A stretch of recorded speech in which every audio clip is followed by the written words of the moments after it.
Gusto ko lang ipakita sa inyo. What's up guys? Gusto ko lang ipakita sa inyo ngayon ang aking base. So ito nga pala yung base ko sa Clash of Clans.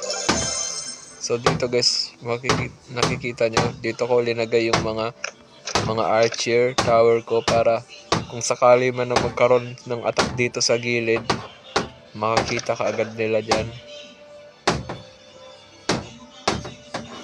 At nga pala guys, ito din linagay ko rin dito. Dito ko na linagay yung mga cannon ko. Dito ko na linagay itong mga cannon ay dito ko nalagay para kung sakali man atakehin din nila itong mga elixir collector ko ay